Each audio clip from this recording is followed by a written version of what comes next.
जय श्री सीताराम, जय श्री राधे कृष्ण, जय श्री सीताराम। प्यारे सज्जनों, हम आप सभी सज्जनों को श्री राम राज्य की स्थापना के लिए आमंत्रित करता हूँ। राम राज्य की स्थापना से पूरे विश्व में सुख समृद्धि का एक नया संचार होगा। पूरे विश्व में सुख शांति समृद्धि की अनुपम बारिश होगी, जिससे पूरा विश्व प्रसन्न चित्त रहेगा। पूरे विश्व में इस समय राम राज्य की परम आवश्यकता है। दैहिक दैविक भौतिक तापा, राम राज काहू नहीं व्यापा।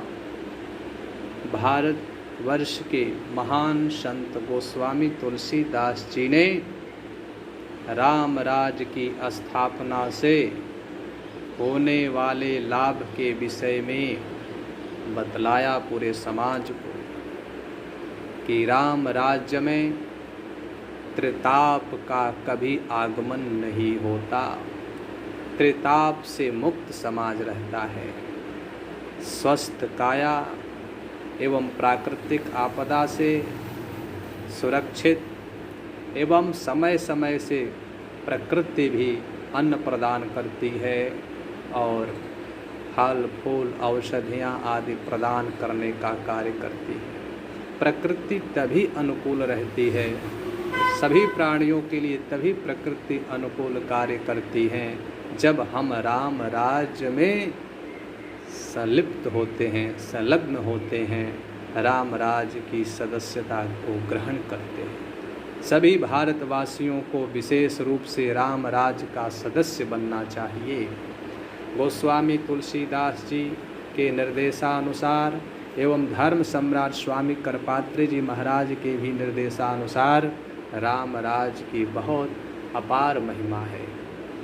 राम राज्य जिस भी स्थान पर रहता है, जहाँ भी राम राज लागू होता है, वहाँ सिंह और बकरा सद्भावना पूर्वक एक साथ एक घाट पर पानी पीते हैं।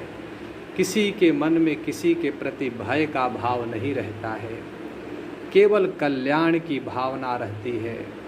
प्यारे सज्जनों, जब जब राम राज की स्थापना हुई है अपने भारतवर्ष में, तब तब सुख शांति की अपार बारिश हुई है।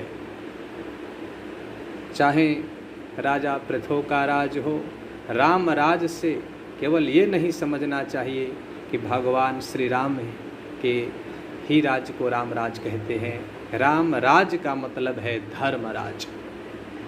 राम का मतलब है धर्म, रामो विग्रहवान धर्म।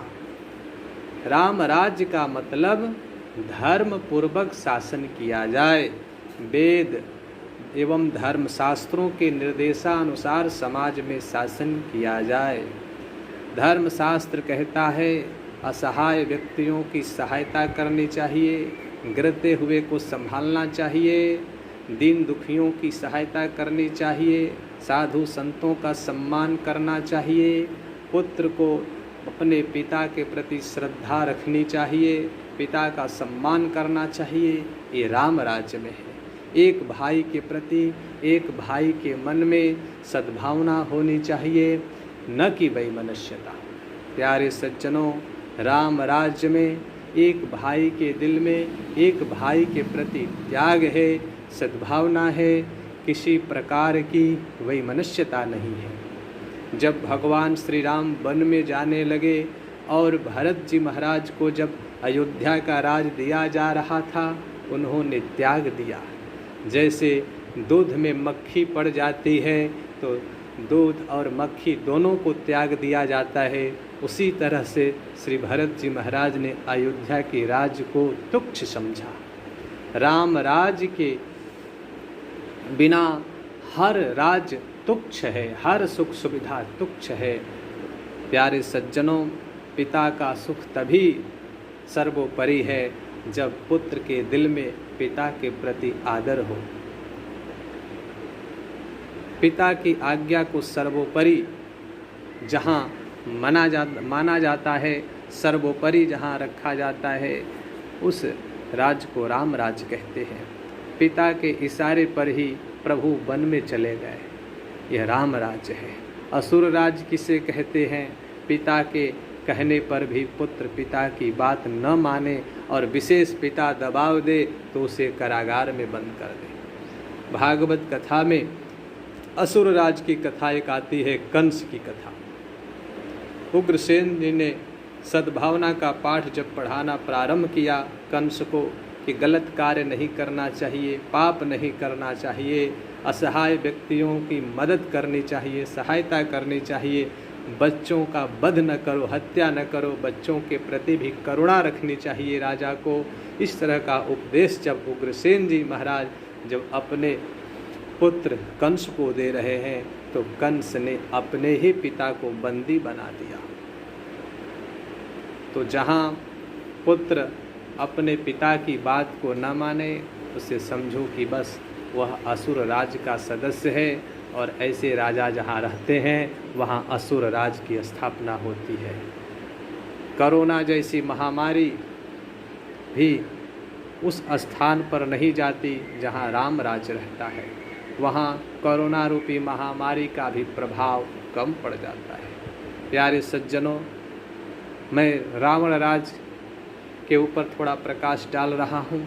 एक भाई की संपत्ति को बलात् छीन लेता है। जैसे कुबेर जी महाराज की संपत्ति पुष्पक विमान बलात् रावण ने छीन लिया, भाई को घर से बाहर निकाल दिया। जहाँ एक भाई के प्रति एक भाई के मन में घृणा है, बेमनुष्यता का भाव है, उसे रावण राज कहते हैं। रावण राज्य में बहुत दुर्दशा होती है, बहुत कष्ट होता है, आपस में प्रेम नहीं रहता। और जहाँ प्रेम नहीं है, जिस समाज में प्रेम नहीं रहता, वो समाज श्मशान तुल्य माना जाता है। तो हम आप सबसे यही आग्रह करते हैं कि आप लोग भी राम राज्य का प्रकाश पूरे विश्व में फैलाएं, अपने संबंधियों को भी प्रेषित करें और राम राज के सदस्य बनने के लिए उन्हें भी आमंत्रित करें। राम राज्य में गौ ब्राह्मण साधु संतों का सम्मान होता है और अपराधियों को दंड दिया जाता है, और रावण राज्य में अपराधियों का ही बोलबाला रहता है। असुर राज्य में अपराधियों का ही बोलबाला रहता है। साधु संत को जहाँ सम्मान न मिले, उस राज को असुर राज कहते हैं। तो मेरे प्यारे सज्जनों, असुर राज हो जाने पर पत्नी पति का सम्मान नहीं करेगी, घर में कलह बढ़ेगा। इसलिए किसी भी घर में किसी प्रकार का कलह न बढ़े, अशांति न बढ़े, इसके लिए राम राज्य के लिए आप लोग भी तैयार हो जाएं। और राम राज्य को स्थापित करने के लिए सबसे पहले अपने अंतःकरण में विद्यमान अवगुण को निकालना होगा, अवगुण को समाप्त करना पड़ेगा। कलयुग में जितने भी अवगुण हैं, जितने भी दोष हैं, उन दोषों को समाप्त करना पड़ेगा। और हृदय में विद्यमान अवगुण को नष्ट करने के लिए, समाप्त करने के लिए श्री राम कथा परम अनिवार्य है। समाज में राम कथा की बहुत आवश्यकता है, जिससे कि समाज की अपवित्रता, समाज में फैल रही दुर्भावना, समाज में फैल रहे अपराध को नियंत्रित करने के लिए, समाप्त करने के लिए, अपराध पर अंकुश लगाने के लिए राम कथा की बहुत आवश्यकता है। जय श्री सीताराम, जय श्री कृष्ण।